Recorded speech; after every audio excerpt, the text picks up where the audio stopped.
From MLB DFS podcast with hosts John Impemba and James Grande. What is going on, everybody? John Impemba here with Dan Servodidio, bringing you the Better Baseball MLB DFS Playbook live show here, breaking down Wednesday's 7-game main slate. Servo coming off the Better Sports betting show. I did the Cookout Fantasy Football show earlier today, so you and I have been a little bit busy on the day, but we can get together here to talk a little baseball DFS slate. Yeah, I'm ready to flip the brain waves over to baseball. You and me and everyone at Fantasy Alarm are all locked into football, obviously, but we still got baseball games going on. There was like some afternoon action I was checking out earlier today, so it's nice to have some live sports, and it's good to have baseball in the schedule. Got the Roto Fantasy Baseball League that I'm in still rolling. Got a Nolan Jones home run today, which is nice, So there you go. Something to keep you following along with the baseball brain while we're waiting for the football Thursday, Sunday, Monday, come around and absorb our lives here. Yeah. So, like I said, we got 7 games on tonight's slate. One game is in trouble with weather. I live just outside the city of Boston. I'm looking outside my window. It is dark. It's cloudy. It's been raining all day. And we're expected to get some pretty bad storms at some point during today. Now, if you go look at the latest weather report by our guy Kevin Roth there, he thinks that there's a chance that this game only gets hit by a little bit of the rain. The storm might stay west of the stadium. But if the rain does go over to the stadium, this is probably going to end up being a washout. So, he is expecting a late start in play. Mm-hmm. We'll have to wait and see. But just know that there is going to be some inherited risk here with the Yankees-Red Sox game for those who are looking. Everything else should be good. Arizona and New York is another game that could see some rain, but he's expecting most of that to be cleared out before first pitch. So, really just one game on the 7-gamer that we're worried about when it comes to weather. Before we jump into breaking down tonight's DFS main slate, I give a shout out to our friends over at RT Sports. Right now, if you go to rtsports.com/alarm and use promo code alarm23, new users will get a 100% deposit match with their first deposit. You can go ahead and use that deposit match in their DFS pick'em games or their daily DFS contests that they have as well for both baseball and for football each week. So go check it out at rtsports.com and use promo code alarm23 with your first deposit. It's time for our RT Sports DFS picks of the day.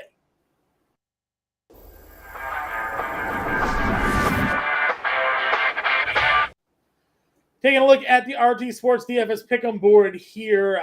Dan, you're coming off the Better Sports betting show, so I'm sure you have a couple of player props maybe you're taking a look at for today's slate. Where are we going?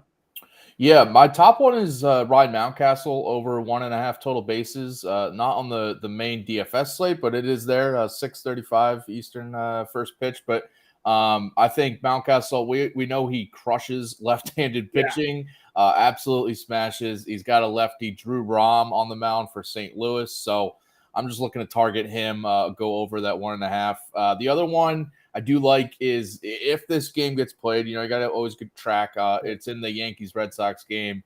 Clark Schmidt over 4.5 strikeouts. Red Sox have been striking out a ton, almost like a 30% strikeout rate versus right-handed pitching over the past 2 weeks. So I think Schmidt can have some strikeout success there. I agree with you. I think those are both the pretty good plays. I'm going to go with one play that I feel good about for DFS tonight, but I might, it's been a shaky season for Mr. Mike Clevenger here, but lately the strikeout numbers have actually looked pretty decent. We know Kansas City's recent run have been a little bit down here. So 6 strikeouts for Clevenger, a number that he's gone over a handful of times lately against a KC team that does strike out a lot, is where I'm going to go. So we got a 3-pick play here for tonight's RT Sports DFS pick'em. We have Ryan Mountcastle, more than 1.5 total bases, Clark Schmidt, more than 4.5 strikeouts, and Mike Clevenger, more than 6 strikeouts tonight. You can go 6x your money at RT Sports. Remember, go to rtsports.com/alarm, promo code alarm23. New users will get that 100% deposit match with their first deposit. All right, taking a look now at the main event of the evening. That is going to be the DraftKings main slate here. 7 games on tap, as we discussed. Servo, why don't you take it away here? Spreads, totals you were looking at maybe earlier today? At first glance, the Oakland Astros game, Oakland's offense has been a little feisty lately, and I feel like this game could be one of the higher scoring. Obviously, the Astros offense in play there. Blackburn, I don't think, is going to hold them down too much. But the other side, Hunter Brown has been a little shaky, Yes. very shaky since like the All-Star break. Not a good second half for the rookie. No, he's hit a real rough patch. So in his rookie season, so I think that game could be like a sneaky over. If you want to look at that, the Marlins Brewers game is one of those lower scoring totals. So like offenses on both sides probably staying mostly away for DFS. The Dodgers Padres game could be sneaky high scoring late night if you want to look at that one, and kind of like it's only late night game on the slate too, which makes it interesting. Yeah, that little late night hammer, as myself and Jim Friday like to call it. So yeah, good calls there for sure. Let's take a look at the pitching. You have Blake Snell on the road against the Dodgers, Zach Gallen here against the Mets, Ryan Pepio going up against San Diego, and Yusei Kikuchi against Texas, Montgomery against Toronto, kind of like your top 5 starters here. Do you find yourself looking to spend all the way up? I mean, Blake Snell's not in a great spot. Zach Gallen, where are you feeling yourself going at pitching tonight?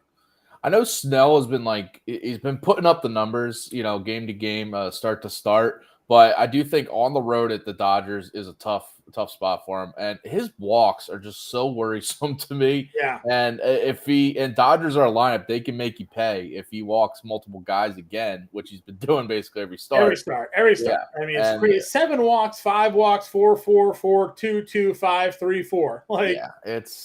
So he's been getting the numbers, he's been getting wins, which is helpful in DFS, but I'd probably stay away. Maybe GPPs obviously, but I feel like Gallen's going to be the popular pay up pitcher.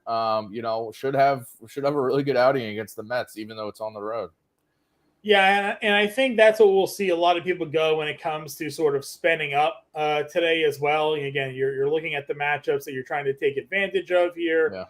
Yeah. Looking at the DraftKings main slate when it comes to rostership percentages, and you have to kind of figure out, all right, what pitcher is going to get the draw. Gallen is actually the second highest projected starting pitcher. Maybe not surprising because this is the case every slate. Hunter Brown is projected to get over 40% of the rostership tonight. I guess because he's cheaper, he's so much cheaper. But like I said, listen, I gave out the Athletics team total on the Better Sports Betting Show because they've been feisty, and they against right-handed pitching, they're in like the top 10 of a lot of categories over the past 2 weeks. So this is a tough spot, and Brown's had some blow-ups.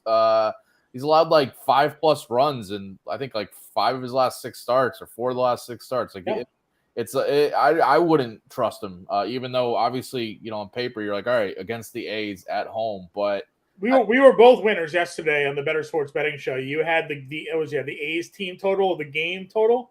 I had the over. I think it missed by 1 run though. I thought so. My apologies, and I thought you had the A's total because I had the Verlander over 18.5 outs. He went to 7 innings, but he gave up 5. So to your point. I should have given out the A's team total. I went with the full game team total, thinking that the Astros would put up runs too, but they only scored 2 runs, I think. I know. So again, to your point, they're getting the righties. They're hitting. They just scored 5. Yeah. If 40 to 50% of the field, which is what the current projected rostership is looking like, is going to be on Hunter Brown on a small slate, that feels like great leverage. I'd fade to play to fade that and play somebody else tonight. Like I mentioned, Gallen is your second highest projected pitcher right now. And then my favorite, as I mentioned during the RT Sports DFS segment, Mike Clevenger's coming in at third, almost 30% tonight. Recent form of his has been pretty good. Again, Detroit sure got lit, but Detroit was good here. Against Oakland, he was good. Against Chicago, he was good. 4 of the last 6 starts for him have been really good. Kansas City's been struggling a little bit. I could see Clevenger at home tonight at $7,900. Yeah, I could see him with the strikeout upside though. Is there for sure. Braxton Garrett is another guy I would consider. I know he's had some rough outings, but I think the Brewers against lefties has been a good spot to target overall this year. So like that's a sneaky one. Probably goes overlooked too on this slate. Yeah. I mentioned Clark Schmidt when we did the RT Sports thing. I just think he has, if that game gets played, so that is like a legit rain out concern. But if that game gets played, I do think he's got strikeout upside because he's had at least 5 or at least 6 strikeouts in 3 of his last 4 starts. Yeah. The Red Sox offense, as I said, is striking out a lot against right-handed pitching. I think like 5 of the last like traditional starters, right-handed starters they've faced have all had 6+ strikeouts. I think the Yankees are live to win that game too, so he could get the win. The other thing with him, though, if you kind of look back at what the Yankees have been doing lately, so they just played a doubleheader yesterday. Yeah. They had a doubleheader on Sunday. They've used a ton of relievers, a ton of arms in that bullpen over these past few days. They were off on Monday with a rainout, but still with the doubleheader yesterday, I feel like they're going to be looking for Schmidt to go, maybe into the 7th inning, which is obviously helpful for DFS too, and a strikeout upside. Yes, I think the strikeouts could be there. I do worry a little bit because he is absolutely dreadful against left-handed hitting. And the Red Sox generally are going to throw a lot of lefties at you. They have Verdugo, Yoshida, Devers, Casas, Reese McGuire is a lefty, like a Weiler Abreu is a lefty. So they could probably throw it a lineup at 7 lefties tonight. Last 5 starts for Clark Schmidt against lefties, 519 slug, 380 WOBA, 365 batting average, 13 runs allowed, 19 hits, and then just on the season, 374 WOBA, 500 slug, 301 batting average allowed to lefties. So it is not a great matchup for him against left-handed hitters. The Red Sox are just going to load that lineup with lefty bats. But to your point, he could also just be a guy that they're like, hey, Clark, we need you to fall on your sword today. We don't have a bullpen, and you go out there and you pitch through it anyways, and he just accumulates the strikeouts. To that point, though, against lefties during that stretch, 21% strikeout rate. It's not great, but it's not awful, So you could find yourself getting, though, as you say, 4.5 was the prop on him today. So he can maybe get 4 or 5. I just worry from a DFS standpoint, if the Red Sox do throw all those lefties at him, that in Fenway he could be in some trouble. He could be. I do concede that. He did face Boston about a month ago and had 21 DraftKings points. That was without a win too. So had 8 strikeouts in that game too. Yeah, big upside potentially for him. That was in Yankee Stadium, you said, right? Yeah, he did face the Red Sox on the road in June. Only had 7 DraftKings points. So. Yeah. So the home road splits for Clark Schmidt there is away 3.94 versus a 5.29. So risky play, right? But we'll see. He's in that mid range. If you want to fade Brown, you can go with whatever it's Clevenger, Schmidt. Yeah, Clevenger and Schmidt there. Yeah, I'm just kind of seeing like where's the pitching coming from here today? Where maybe people are looking to get in. Yusei Kikuchi seems like a popular play tonight, which is kind of surprising. Again, running, against Texas isn't always the most fruitful experience for pitching, but I feel like I'm a little surprised that Pepio isn't getting more looks at $8,900.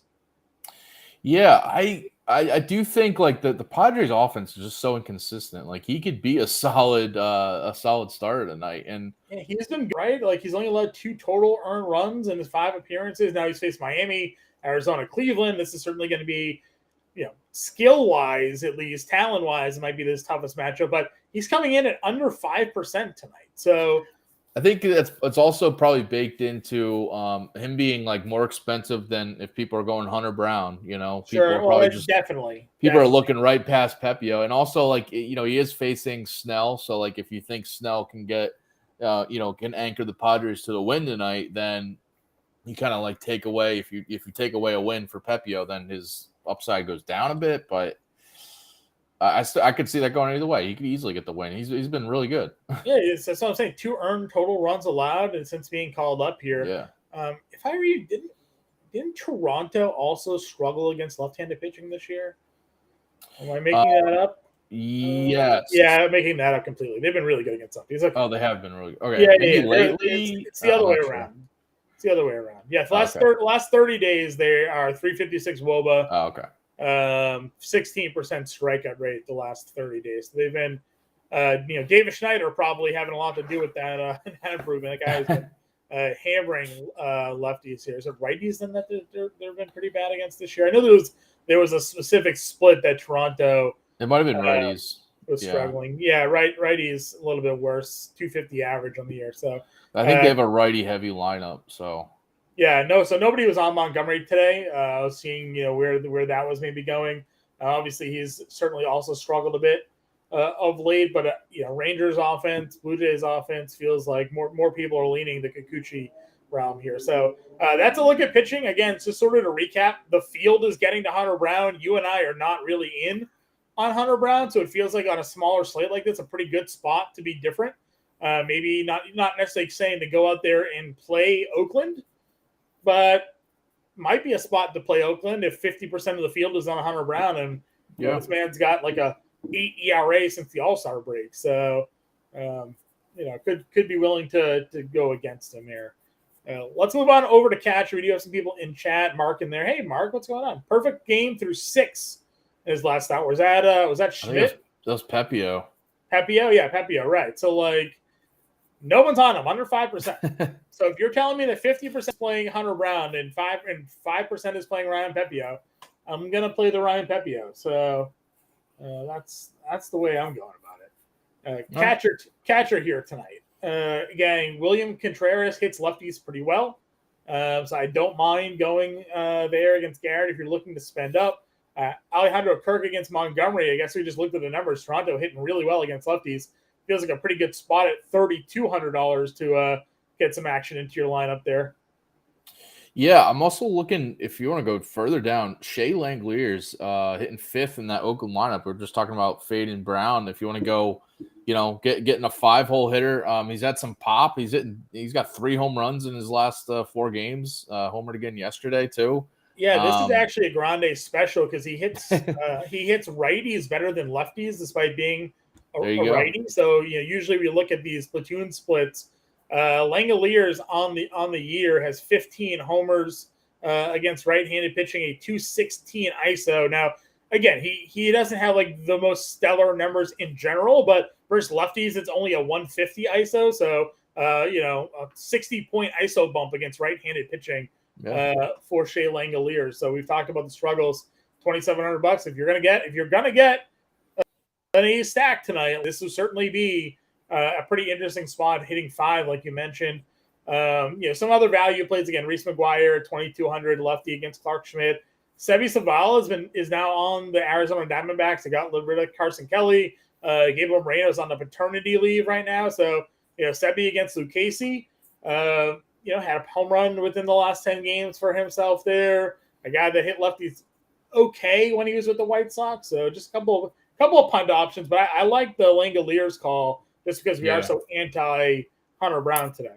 Yeah, and I feel like I would rather punt on catcher today and pay up elsewhere rather than go to Contreras or Will Smith for that matter. Mm-hmm. Pulling up some Hunter Brown stats. Who is what he's at the last 30 days? Again, they haven't been pretty. He hasn't been good, so I can't imagine one way or the other. But let's see. Last 30 days, Fanso had 5 starts for him. 403 WOBA allowed, 553 slug in general, 850 ERA over his last 5 starts. Yeah. Not good. Righties. Oof, even better for Shea Langeliers. Righties against Hunter Brown over the last 5 starts. 652 slug, 348 batting average, 456 weighted on base percentage, doing pretty much all of the damage there. Lefties only a 267 average with a 320 WOBA. So we are hunting righties against Hunter Brown here on this slate. So Langeliers for sure. We'll get the second base because there's a second baseman on Oakland that has been pretty good this year that we'll probably be looking to target as well. First base position, if you're looking to spend up, I think Christian Walker and Tristan Casas are the 2 I'm going for. Walker against Lucchesi. And then if this Boston game plays, I already mentioned the numbers for Clark Schmidt against lefties. And Tristan Casas, since the All-Star break, has been one of the best hitters in all of baseball. Never mind just lately. So those are the 2 I initially gravitated towards at first base. Yeah, I like the Walker call for sure. I mean, that guy has been. Yeah, I always like playing him against lefties, so Mhm. that's a good call. I mean, like going right back to the athletics stack. I know he's a lefty, but Ryan Noda at 2,900 is Yeah. interesting. He's got 10, 14, 11 DK points in his last 3 games. Been hitting well. So I guess Brown is better against left-handed pitching, but the 3-hole hitter, pretty cheap. Yeah. Probably the cheapest 3-hole hitter. Obviously, it is on the slate. So Yeah, Rochester pretty spread out at first base here as well. Andrew Vaughn is actually your projected highest rostered first mhm. baseman here tonight. Again, late numbers for him: 278, 825, has 2 homers over the last 10. We got Alec Marsh as the long man here for KC. We know how bad he's Yeah, been. And then after Vaughn is Tristan Casas. Again, that game has some potential rain issues, but he is the other guy over 10%. And then after that is basically like a 9 to 6% range for like 7 different guys. So yeah. close your eyes and throw a dart at first base if you're not playing Vaughn or Casas tonight. And I already said if I am not playing Casas, I'm going Christian Walker. So Yeah. The other name I'll throw out as a cheap, maybe GPP dart is Jerkson Profar, which I think he should be in the lineup against a righty tonight. sure, But he's, now he's back on the back on Padres, the and Padres. Yeah, he's actually been solid. He's actually kind of hitting for them. So DraftKings was just able to restock the old photo they have of him and just yeah, throw him right. there. Yeah. So yeah, first base or outfield eligible too, if you want to throw him in the outfield spot. Sure. Moving on over to second base, like I mentioned to you, Zach Geloff was the second baseman I was alluding to. Righty, 286, 800 OPS the last 10. Cooled off for a bit, spun it right back around, started to heat up. And he is somebody that was hitting righties pretty well here since his call up. So if we're staying true to our Oakland potential stacks here tonight, knowing that Hunter Brown has his struggles against right-handed pitching, right-handed hitting rather, could be the spot. Geloff against righties hitting 297 with a 324 isolated power against right-handed pitching this year.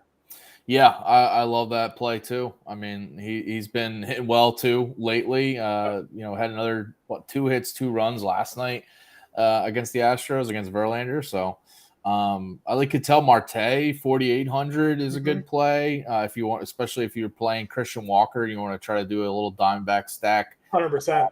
Yeah, he's been good, and going against Lucchesi for the Mets. Yep, I'm with you there. Unfortunately, the Red Sox sent down Emmanuel Valdez. He was the guy that I was like all about for Clark Schmidt here tonight. Lefty bat, again, power, and they activated Pablo Reyes, and then they sent Valdez back to AAA. So unfortunate. We don't even have Reyes in the lineup. They have Luis Urias at $2,100, but that's a righty spot, so no one that I'm going to be looking to go for. To me, it just feels like a position where I'm looking to spend up. I'm going to play Geloff. I'll play Ketel Marte. You can get Mookie Betts in your outfield today, so you don't have to feel forced into playing him. And then if you wanted to go Davis Schneider, like we mentioned, his numbers against left-handed pitching this year have been pretty ridiculous for a guy that, long odds of getting called up. And all of a sudden now he is here and he is just kind of dominating. So against left-handed pitching on the year, Schneider is hitting now Fangraphs doesn't want to work for me. I'm in a delay here. I was all ready to go, and now it's just not pulling up. Just trust me when I say that he hits Try to pull it up. when he hits lefties well, because it's not giving me the information that I needed here. So $5,200. If you want to go Toronto stack, it can be it. But Geloff and Marte are my two. Davis Schneider versus lefties. He's hitting 364, 970 slug. That's crazy. 606 ISO against lefties. Yeah. Wow. Okay. No, dude, smokes them. I didn't realize it was that good. Yeah. Wow. Yeah. That's why I was trying to pull it up. I realized why I was struggling. I was looking at his pitching stats. It's not a pitcher, so it wasn't going to pull up. Wasn't going to pull up anything for me. As a hitter against left-handed pitching, though, those are his overall numbers: 606 ISO, 582 weighted on base. But it's even good. It's like it's consistently good. If if you want to just go over his last 30 days, it's the same thing, 585, 667. So, his first 20 games against lefties and his most recent 20 games against lefties still as good as ever. So Schneider is a menace against southpaws here. I know he's been good, but I think it's also very telling that he's hitting cleanup for the Blue Jays at this point. Like he's one of their best hitters. He came out of nowhere. He's like a 27th round draft pick too. Like 28th round draft pick. Guy came out of absolutely nowhere. 25-year-old made his debut. Hit his way onto the team and has done nothing but hit since. He had a home run yesterday. Yeah, dude, I'm telling you, he's crazy. I don't think I'm getting there unless I'm doing a Toronto stack, but don't sleep on the numbers against lefties for him. Third base position. Again, I like Devers a lot. If this game plays, I would want to go there. Otherwise, you're got to find yourself some value. Longo hasn't been great, but it is against a lefty. Monasterio is leading off against Garrett. That's a little appealing as well. Where are you thinking at third base tonight? It's kind of tough. Third base is kind of an ugly position. I mean, maybe cheap if you want to go. Where was I looking? Rosario for the Padres also just got called up into their lineup. Hit a home run 2 games ago. If he's in the lineup against Pepio, he might not be though. But like that's a cheap one to look at. I don't know. Third base is kind of ugly. Like I said, Monasterio is leading off. He's hitting 360 with a 920. I might just plug if I'm not looking to spend up at third. Like I think that might be where I go. Yeah. I'd probably rather spend up, but I do like that call. The Monasterio. I mean, hitting when you get a leadoff hitter like that cheap at third base too, because it's not usually you get a third baseman that's leading off. So 100%. And you're going Toronto stack. I guess Santiago Espinal is also hitting the ball pretty well lately. It hasn't been great this year, but he is hitting 6. You get a little Davis Schneider, Santiago Espinal stack. I don't know, if that floats your boat, but I'd rather the Monasterio Devers play. If you checked out the MLB DFS playbook that's up right now, Henry Wilson has it today, and one name he throws out there for third base, Josh Donaldson, now on the Brewers. And has actually, he homered yesterday, has actually shown some life. And now he's with the Brewers hitting 5th in that lineup. I mean, why not? People probably just look past him. But definitely still has power, right? He's kind of an all or nothing power guy at this moment, but a 900 OPS over the last 10 games for him could definitely play for sure. Yeah. At shortstop, you have Seager. I like Clevenger tonight, so probably can't go to my guy Bobby Witt. Even though he's been better of late. Bichette gets Montgomery again. If you want to go with Toronto, he's a spend up play for you. But this is another position where not a ton. I was actually looking at John Lawler on the show last night. $2,300 shortstop hitting 2nd against Joey Lucchesi. Wow. Yeah. I know he hasn't been good since being called up, but it's only been 4 games. And this guy is an immense talent. He's one of the top prospects in all of baseball. This one helps you spend up for Mookie in the outfield today. So I was kind of just plug and playing Lawler tonight. Yeah, that's a really good cheap option. The other one, if you didn't want to go to him, is another cheap one is Miguel Rojas. I think should be in the lineup for the Dodgers. Yeah, against lefties. Yeah, against lefties. And he's been, showing some life when he is in the lineup there. He's been a decent option. Yeah, I'm with you. All right, outfield. As I mentioned, there's some values we've discussed on this slate. So getting to Mookie Betts in the outfield against Snell shouldn't be difficult. I don't know how many people are going to be playing Mookie tonight because the ownership on Snell is like 20-25%. So if Mookie gives you a Mookie-type performance, like he did here against Padres, then you're going to be sitting pretty with a low-rostered home run on your lineup. How are you feeling, though, going against Blake Snell tonight, though? I mean, Blake Snell he's been good, obviously, but like I said, the walk issues are definitely still there and a worry. Mookie Betts could easily walk and come around to score, or he could hit in whoever has just walked in front of him. Right. So I think, and it's obviously Mookie, and I think people probably fading him if they are playing Snell and rather going to, Alvarez, Tatis, Tucker. Yeah, Tucker and below Alvarez that. are your top two projected rostered Yeah. outfielders. So people Yeah. getting the Houston duo here against Blackburn. Yeah, which I don't mind that either. If you have room to pay up for one or two of these guys. Yeah. I know The we like weather's playing definitely- Tucker and Alvarez against lefties, but they can still get it done against righties. 100%. The weather definitely seems to be scaring off some people from the Red Sox. Again, you have Yoshida and Verdugo under 10%. Do they have Weiler playing tonight? Let's see. Weiler, he is hitting fifth tonight too, $2,800. He's under 5% tonight. So again, you're in on the if you think this game plays, and we'll get an updated weather report. Obviously, going into roster lock here for everybody. But if you think that this game ends up playing, you're going to have the Red Sox all under 10% here in a spot where I know, again, you've talked, the strikeout potential, but just those numbers for Schmidt against lefties are so bad. Yeah. It could be an interesting contrarian play tonight going Boston with everybody sort of fading that game, just figuring it's going to get rained out. So. Yeah, it could be delayed for like an hour or two, but they ended up playing the full game. Could happen. Could definitely. Where you also you're looking at the outfield?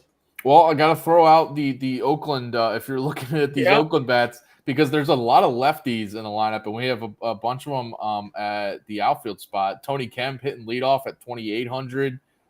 Seth Brown hitting cleanup lefty. Yeah. I think both of those are decent values if you want to go there. Rooker's only $3,200. He's their big power hitter. Yeah, Rooker you can look at. Because I was actually looking over at the Oakland lineup, and they have lefties and three of their first four hitters, and the other one that's not is Zach Geloff. So isn't it wild that you and I are just simply looking at FanGraphs? The numbers are right in front of us. Hunter Brown against right-handed hitters, he's getting obliterated by, and he's holding lefties to like a 260 batting average and a low 300 WOBA, and yet the A's just trot out an entire lineup of lefties. It's like, guys, just look at the FanGraphs page. He's getting lefties out. He's not getting righties out. What are we doing? Well, it is the A's, so I don't know what your options are to put at the top of that lineup. All it sounds like is that I'm playing a three-man stack with Rooker, Langoliers, and Geloff, and I'm calling it a day. Yeah, hopefully, Geloff gets on, and then eventually Langoliers will hit him around, and then Rooker will hit him. Rooker's hitting right behind him, so we're good. 2-5-6 stack, Yeah. So I'm in agreement with you there. Those are both good calls. Again, we got a couple other matchups here that we can possibly look to take advantage of. Lourdes is at 37, Fam's at 36. Both really good against lefties. They got Joey Lucchesi. Eloy is better against righties than lefties. He's $3,800 hitting cleanup. Lewis Roberts, one of the higher projected rostered outfielders tonight. You're getting Eloy at 38 against Cruz, then eventually Alec Marsh here. Interesting. Listen, I'm fine fading Alec Marsh as the long man for them, so I can get behind that. The Tommy Pham too for the Diamondbacks, if you wanted to look there. Yeah. I was looking at any other values though. It's some of these are. It's not great down here. Devin Sheets is always a home run call, $2,400. You're talking about the Alec Marsh experience there. Trent Taylor is hitting sixth. Guys hitting the ball a little bit better late, 303, 778 over the last 10 games. He has some power against lefties. Again, you look at this Brewers lineup, it looks kind of gross. Top to bottom, knowing that Donaldson's their middle of the order, Trent Taylor's in the middle of their order, but doesn't make me like Garrett anymore here. But there's some cheapies down here at outfielder you can take a look at. Joey Weimer is pretty good against lefties, $2,300. The other name, Jesus Sanchez, is there at 2,900. Sure, he's always live to hit a home run, so you could get a cheap home run there if you're looking in tournaments. I agree. All right, let's get to our calls of the day here. What's your home run call? Home run call. You know what? I'm gonna go. No, I'll go Christian Walker. Okay. I was gonna go with an A. So you're gonna go with an A because I'm gonna go with an A. Go with an A. I'm gonna go Brent Rooker. Okay. I think Brent Rooker gets actually Zach Geloff. I change it. Zach Yeah, Zach Geloff is going to get the home run tonight. There you go. You know what? I'm changing mine. Davis Schneider hitting another home run. Let's ride it. Let's just listen. There aren't many days in this show that we're playing A's, but if the 50% of the field is in on Hunter Brown tonight, right? Yeah. Then and it's in Houston too, so it's not like you have that huge, Oakland A's Coliseum that you have to deal with. Short porch and left, man. Yeah, short. Yep. That feels primed for some power here. To get it going. Rooker 224 ISO against righty, so even he hitting for some good power there. All right. Our contrarian stack is obviously Oakland. What's your top stack for tonight? Top stack. I'd probably go. It's tough. I'd probably go Diamondbacks against Lucchese. Yeah. There is some. What's the latest weather for that game? That game. So according to Roth, he says that game looks like it should be an uninterrupted 9 innings. So, take that for what what it works here. The official update on the Boston game, it says the rain is looking slower to clear than I would have liked. My official take is that we have a late start with an eventual play, but there is still some risk. So I late start feels better than a start and stop, but still some risk there. For my top stack tonight, let's go with. I feel like you would go Red Sox if we knew the game was definitely. I would 100% go Red Sox if I knew that game would play. You know what? Let's go with Dodgers. People are playing Snell. Let's get double contrarian tonight. Let's get some Dodgers in our lineup going up against Blake. You're right. If he walks 5, you're going to tell me he's not going to give up runs tonight. Dude, the Dodgers have a really good a higher walk rate against the left-handed pitching. So it's risky. It's very risky. I agree. Listen, people are going to be playing Snell and Brown as like their 2 pitchers, and it could blow up in their face. It could blow up in their face easy. Obviously, they both have the talent and potential to like smash, but still. All right, let's build a lineup. I'm going to go Pepio and Clevenger. How's that sound? I'm good with it, yeah. Okay. We're going to go Langoliers. We're going to go Geloff. We're going to go Rooker. We'll get our 3 righties in here. And Rooker. We had Lawler at short for some value. All right, we have $5K of play for the rest of our positions. We like Mookie. That's $4,500 a position here. What do we want? What do we need? A first, third, and outfield. First, third, and outfield. We like the idea of potentially spending up at third. Well, you like that third Monasterio if you want to go cheap. Oh yeah, Monasterio is good, and that gives us what $5,500 for first. Christian Walker, I guess. 63. Have your pick, Jordan Tucker. I mean, probably Jordan. But you could go either way there. But I think I like Jordan. You can also, if you wanted to get Gallon, could spend up for Gallon over Pepio here. Again, Pepio is just the contrarian play, but you get Gallon for a couple more bucks. Still gives you a $5,400 play here. Could get Jazz in your lineup. Yeah. Could go JD if you liked him pairing with Mookie. Could get a little Dodger stack in here. He's been hitting the ball pretty well lately. Yeah. So little example lineup for the folks here: Gallon, Clevenger, Langoliers, Geloff, Monasterio, Lawler, Rooker, Betts, and JD. Gets us our Oakland stack against the 40%, 50% rostered Hunter Brown. 2-man Dodgers stack, Jordan Lawler and Christian Walker as a little Arizona stack against Lucchese here. And then Clevenger and Gallon at pitching. So pretty good lineup out there. Again, the playbook's already live. If you go check out that at Fantasy Alarm by Henry Wilson, the Value Vault by Justin Vreeland's there. You can get us in the Discord if you have any questions. Be on the lookout for the weather there in that Boston game ahead of roster lock. We'll be back tomorrow. Myself, Mark Pitts, with the podcast in the morning. We'll have Colby Conway here for the live stream at 5 o'clock Eastern. Good luck, everybody, with your lineups tonight. We will catch you all later.